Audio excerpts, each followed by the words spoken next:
welcome to a special episode of Cricket Predicta. We are bringing you this special episode sponsored by 1xBet, Rumeki Infrastructures, right from the heart of UAE. Yes, not very far off from the ICC headquarters. This is Sunil Yashkala talking about three of the important matches. One, which happened yesterday. Of course, the curse of 197 continues to haunt all the teams in this edition of IPL. We're also talking about the matches that are going to happen today. One currently underway, and second, which will happen tonight. More importantly, we've got some of the star lineup for our guest today. We have Paul Dennett, who's going to usually talk about the previous match, the stats, the analysis. We also have Stanley Chiodza, the former Zimbabwean coach, who was a part of the Bangladesh tour of Zimbabwe. We also have the very famous smiling assassin Anil Chaudhary, who used to smile while slow death, as they would call him. He would be also joining us straight from his commentary stint. We're also joined by Toss Rizvi, who's covered the Mumbai Maidan players for far too long, and that's about it. Paul, we first of all welcome you on the show tonight. Paul, what's your prediction? Delhi has won their first game. SRH and the other team has also, LSG has also lost their first match.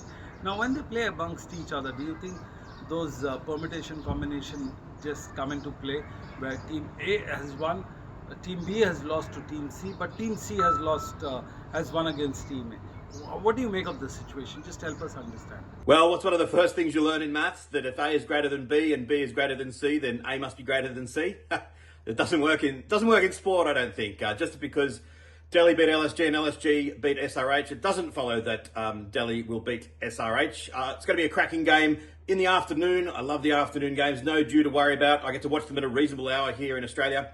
And I think that both sides will actually approach the game with a fair degree of confidence. I think that Delhi's win from nowhere, thanks to Ashutosh Sharma in their game against LSG, will give them a real boost. And I think that as far as SRH are concerned, I'd say that Cummins and Vittori are really trying to inculcate in them a feeling of this is the way we play. And we're going to have some wins, we're going to have some losses, but go out there, express yourselves, play in your, with free spirits and your natural game, and the results ultimately will be good and will take care of themselves. So, I think both sides will be pretty confident. Well, this is about the SRH batting. They are explosive, they're very good. But do you think this can be a counterproductive approach? Is it like the baseball of T20 cricket? Yes, I do think that sometimes they will come unstuck, but I still think that's the right way to play. I often equate it to the way that England played under Owen Morgan especially in 50 over cricket, just saying we bat pretty deep and we are going to back ourselves the whole way. It resulted in them winning the World Cup, but every now and again it resulted in them being, 50 for 6 and having a bit of a disaster. But those instances were very rare. I think in the IPL, as it's been in 2024 and 2025, you just have to be aggressive. And if SRH were to say, let's dial things back and aim for a little bit more of a conservative result, I think they could end up missing out on 30 or 40 runs and losing games. And the important thing as well is that against LSG, they still got, 195 or something like that. It wasn't as though it was a bad performance. And as I said at the time, Win Predicta at the innings break still had SRH slight favourites. So although it was a poor batting performance, I don't think it was a disastrous one. So I'm sure that it's the right thing to do for them to keep on blazing away. And it's certainly good fun for the spectators. Well, we all know that SRH is a very fast-paced batting attack. One of the most explosive batters in the history of the IPL. But at the same time, do you think DC is losing the trick because they are weak and the bowling attack is not at par? Well, I don't want to come across as Australian obsessed, but I think that the Stark Head battle is going to be one of the defining moments of the match and one of the most entertaining moments in the competition so far this year. Stark has got it overhead. That style of that sort of in-swing to the left-hander that he can get can be devastating. It'll be very interesting to see how Head plays him. I presume he only knows one way, but maybe we're trying to give a little bit of the strike to Abhishek Sharma. I also think that you look at Akshar Patel and Kuldeep Yadav, they shape as very key as well. they're two of my favourite bowlers. I have great respect for them. They did cop an absolute destruction against SRH last year, but many teams did, and that can happen. I think that those two plus Stark are very key. And, you know, I think they do have the potential to contain this SRH lineup. I'm not predicting that because they are amazing, but there's, it's certainly going to be a really good bat versus ball battle, which is what you want. Thank you, Paul, for your illuminating answers. They're very pointed as far as the problems of the teams are concerned. Now, let's shift our focus and invite another guest into the discussion. It's Stanley Chiozza. Remember, Stanley was a part of the IPL squad with us last year. He joins us this time, and today we want to talk to him about Jack, who scored a brilliant smashing century for the team that he plays for. In fact, Mumbai Indians did bench him up for the match. Do you think it's a good strategy to let the star batter bench, especially after scoring a century? Sunil, thank you once again for having me on this fantastic show. Now, Sunil, Will Jacks scored that 100, batting at number 3. Now, the one question, or the couple of factors that come into mind in trying to put myself in Mahelaji Awardner's shoes and possibly part of his think tank and why they could have left him out, the number of overseas players that the IPL requires is 4. 3 of those spots were taken up by all-out bowlers, Mitch Santner, Mujib, and Trent Boult, leaving Ryan Rickleton to take up the 4th as an opening batsman and team wicketkeeper. Ryan Rickleton, by the way, has been in fantastic form in the past couple of months, scoring runs quite easily and quite quickly as well. Now, Will Jacks, 100, at this very field, one would have thought he deserved to play. But now, in this case, are teams starting to overthink and overplan for Rashid Khan? For me, I think that's partly because if you look at the number of left-handers that Mumbai went in with this team, Tilak Varma played at number 3, where we would have expected Will Jacks to be playing. You've got Mins as well, who came into the team.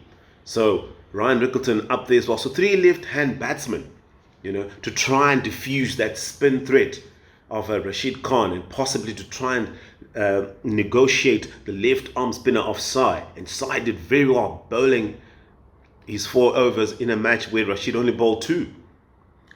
But partly, this is a match where you've got to say, well done, kudos to the bowling side in terms of Titans, the bowling unit and the proactiveness. This is the kind of proactiveness that you require in a T20 match, where you assess the match as it goes. You make on-field decisions and say, we're not going to fight the conditions, we're going to take pace off.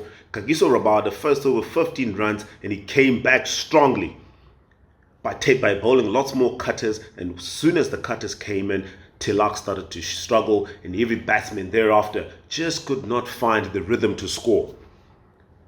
Thank you, Stanley, for the answer. Now, moving ahead on to the second part, which is your favorite, the bowling department.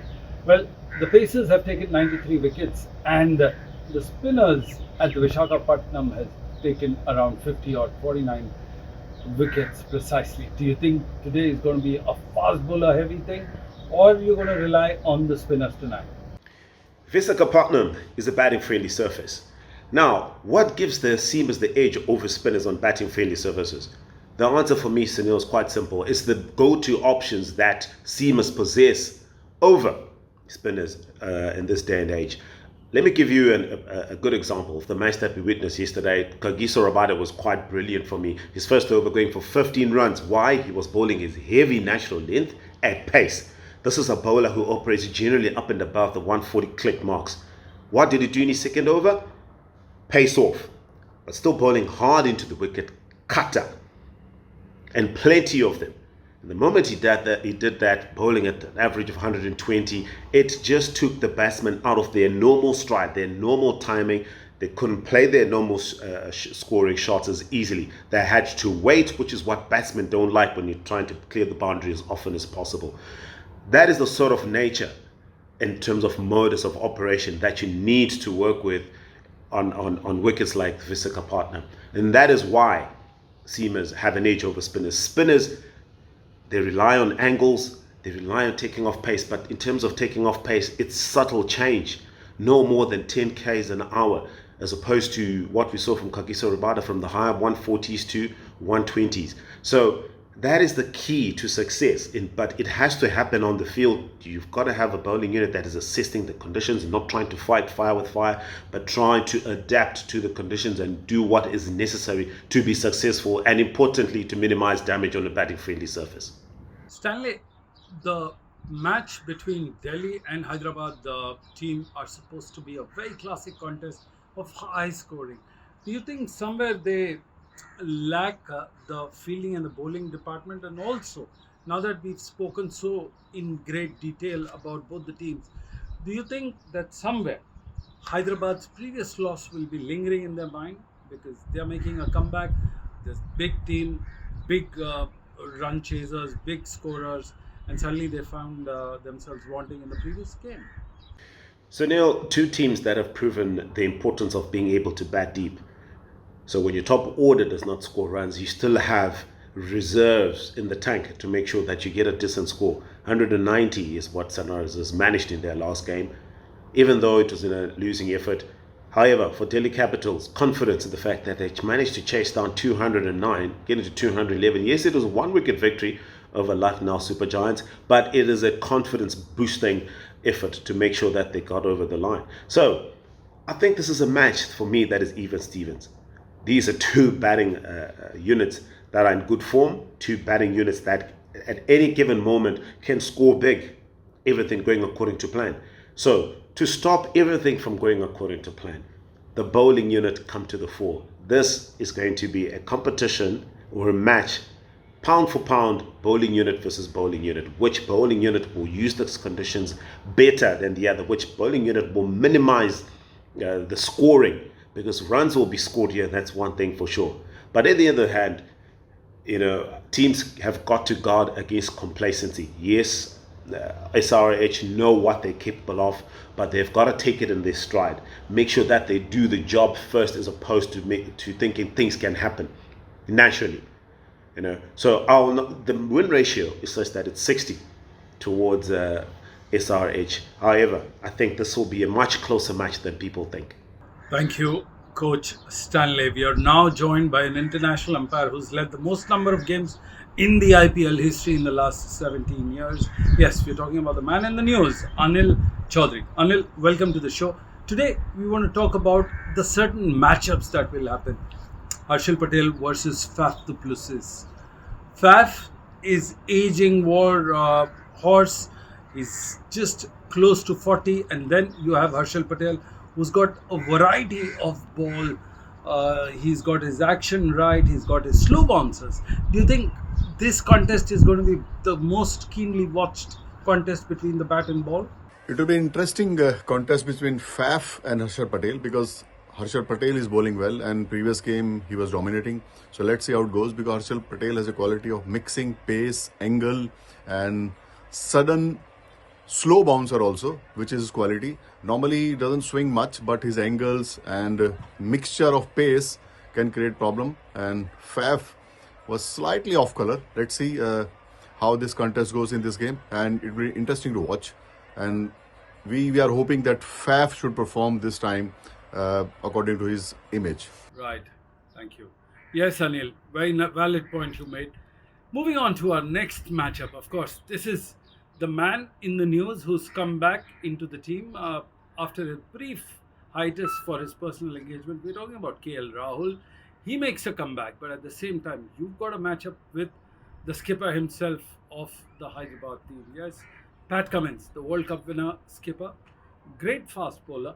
Do you think this matchup will draw more attention than the earlier one? KL Rahul is back. So although Pat Cummins is bowling well in patches, so it will be another good battle between two. And I think KL Rahul, the way he was batting in Champions Trophy, is in good flow. But again, batting in 50 overs and now coming back to T20 can be slightly different. But as per his adaptability, because he can bat at any number and he's a good performer and he was in good flow. So I think Rahul should score today. And let's see how Pat handle this. It will be another interesting thing to watch today in this high profile game. Well, this is a game about the two of the losers in the previous match. One, a very big fan following team. Of course, your favorite, Whistle Podu, We say that with a pun. Also, is Rajasthan Royals. There's something not going right for both the teams because they come into the tournament with a few losses under their belt. What do you think of the situation right now? Chennai versus Rajasthan. Chennai lost the last game badly and very disappointing. It was a big margin. They lost by almost 50 runs. But at the other end, Rajasthan also has not started winning. So they must be eager to do well. Of course, their batting is slightly better compared to Chennai. Chennai is a good bowling side and they need to work on their batting. The last game they lost because of poor batting and they are heavily depending on Ravindra. The other batter also should come to the party. Good game. And again, team winning toss will be looking to bowl first in Vizag because a lot of sweating due in second inning. And that change of ball in second inning also not having much effect because after again 1 over or 2 over the ball becomes wet. So it's challenge for bowlers. So good game because both are coming after losing previous game. In fact, Rajasthan lost both the games. Rajasthan should send their good batter slightly early, like Hetmar and all. They should get at least 5 overs to bat, 5 to 6 overs. Last game we got 2 overs, so that area they need to work. Good game on cards. Let's see what happens, and both the teams are looking for win. Should be a good competition. Thank you, Anil, for taking time off from your busy commentary schedule. Take a step back. We are now joined by the journalist, the sports writer from Mumbai, who's seen the best of talent emerging at the domestic level. Toss Rizvi. Toss, welcome to the show. First of all, you're a Mumbaikar, you're a hardcore Mumbai fan. What do you think is going wrong with the Kaptani there? The captain don't seem to make a mark. It looks like a musical chair. Of course, they missed the match, but at the same time, they missed a trick or two in their armor. No, yeah. No, it's not a puzzle, right? He was not there for the first game. Surya Kumar Yadav led that team, Mumbai Indians, in the previous game. And now, when Hardik Pandya was back, yeah, Mumbai continued to lose their second successive game of this season.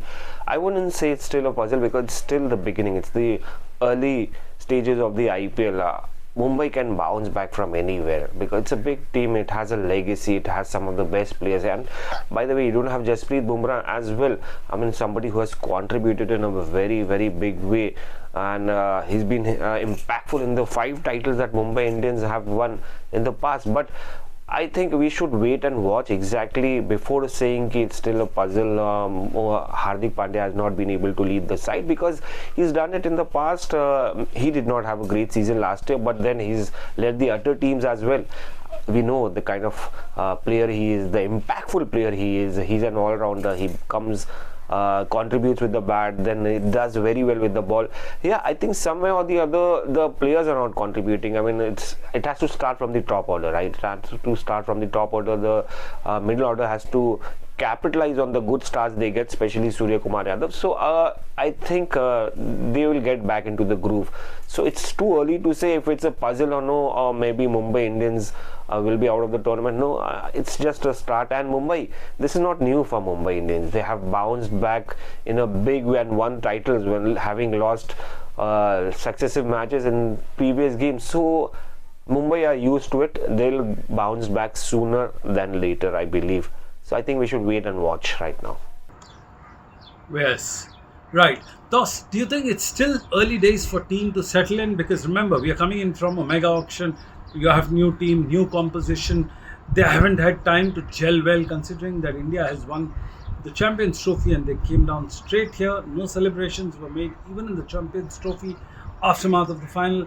Do you think early days, that is the reason why teams don't look settled and they'll take 1 or 2 more games to settle in? Yeah, Gujarat Titan would be hoping so, to get back into form, especially after winning ways, rather after defeating Mumbai Indians, having lost the first game of the season. But then, you know, for all the IPL teams, it's not just Gujarat Titans. I would say Mumbai Indians or Chennai Super Kings. They are all of them are coming up from an auction, a mega option. So they are yet to know. They are trying to get to know the players exactly how they are going to do well in pressure situations. I mean, it's different when it comes to playing in simulation games or practice games. But when it comes to big games, big matches, IPL, So it's a completely different pressure altogether. So they are trying to figure it out. In fact, all the teams are trying to figure it out. But the best part is Gujarat has, the team that quickly adopts, quickly understands what are their strengths and weaknesses, will start performing immediately. I mean, this is just the beginning of the season. This is the second game, and good for Gujarat that Sai Sudarshan is clicking. He's got good runs. This is second successive half century. Shubman is still getting good starts. Their top order, including George Butler, is doing well. I think somewhere or the other, the middle order has to take the responsibility. They have to go big, because that is the situation, that is the scene where you have to go big to get total past 150 to 200 plus, because that has been the trend. But the good part about Gujarat Titans is Mohammad Siraj has got back into form. He's got two back-to-back big wickets of Rohit Sharma and Ryan Rickelton, super exciting T20 player. Rabada is also looking good. Rashid Khan was economical, he did not get wickets. So I think all in all, they're understanding their talents. Sai Kishore is another good guy. Prasidh Krishna was mixing up his deliveries. So for Gujarat Titans, they would be happy to have defeated Mumbai Indians in the second game itself. A big team, a big challenge for them. But let's see what they do. Yeah, they are getting back to winning ways only if they continue with consistency and continue the momentum. Well, this is the biggest league in the world, and you have two of the biggest bowlers bowling against each other. Of course, we're talking about the Aussie speedster, the speed demons, Pat Cummins and also Stark. Do you think this is another battle within battle between the two of them, considering that they played together for several years? Now, they're both marquee players in the IPL. Yeah, this is something interesting. A good comparison to Mitchell Stark and Pat Cummins. Pat Cummins, the leader of Australian team, an all-rounder, while Mitchell Stark is also an all-rounder, right? I would call him an all-rounder, a pacer with good pace and great batting style. But Vizag is a good batting track. You get a lot of runs. You see a lot of batters hit sixes and boundaries. But I would say Pat Cummins has that thinner edge, that slight edge, because he's a bowler. He's, of course, Mitchell Stark is a left arm pacer. He gets that advantage, but then he's out and out pacer. He's out and out bowler who bowls with good speed, while Pat Cummins is a smart bowler. He's a smart bowler, and he will be more effective on pitches like these. He can mix up those, he can bowl 140s and then mix up those cutters, those slower deliveries in a very smart way. The reason why he's captain, because he's a smart of SRH, because he's a smart captain. He knows, he's a great leader. He knows how to utilize players. He knows how to utilize conditions. He knows how to utilize himself in what situation. So that is something, an interesting comparison, an interesting matchup to watch out for. One Australian versus another Australian. But I feel Pat Cummins will have the edge, because Mitchell Stark is an out and out pacer. Yeah, he's got that cutters, but then he's a bowler who pitches up most the time. But Pat Cummins has got variety, whether it's bowling those cutters and pace, as well as pitching short, as well as putting the ball up for the batters to hoik the ball and then get out. So that's why I believe Pat Cummins will have that slight edge. Smart captain, smart leader, and a smart cricketer as well. Well, when you talk about the Aussie dominance in the IPL, how can you keep the batters away? We've spoken about the best bowlers in the world competing against each other. Now it's time to look at two of the best batters of the game. Yes, we're talking about the young and upcoming Jason McGurk. Difficult to pronounce, but we'll still go ahead. And Travis Head. Yes, he's been giving headaches to all these opposition bowlers. Do you think today it's going to be another battle within battle, now this time in the batting front? I think this is an unfair comparison. You're talking about Travis Head, somebody who's been giving headache to Team India for a long time, ever since the World Test Championship, or maybe before that. But then he's quite a headache for Team India. So we all know what he can do, and it's not just Team India; it's all the IPL teams as well. We have seen what exactly Travis Head did in the last couple of games, and again he wouldn't shy away from playing using those Pata tracks of Vizag, enjoying batting on these conditions. So I would say Jake Fraser is an exciting talent, somebody who's yet to prove himself, right? I mean, Delhi Capitals, we know the talent that he has. He's aggressive. He's got that intent. He's an attacking player. He loves playing against the new ball and hitting those boundaries and sixes. But then Travis Head is not just aggressive. He gets that experience. He's got the reputation, and in short time he's made a legacy. So I think it's a great. It's not a great comparison, but definitely a great battle to watch out for between these two cricketers, these two top order batters. So I would say I would go with Travis Head, as we all. It's not just me again. Well, there you heard it. 4 of the best voices in the game of cricket present on television were with us, talking in great detail about the matches today, the players, the matchups, and the stats behind the sentiments. Well, this is Sunil Ashkalra signing off on behalf of 1xBat, Vumeki Infrastructure, for a show called Cricket Predicta. Don't go anywhere else. We'll be back after a short commercial break. For more such videos, subscribe to the Newsx YouTube channel, hit the bell icon.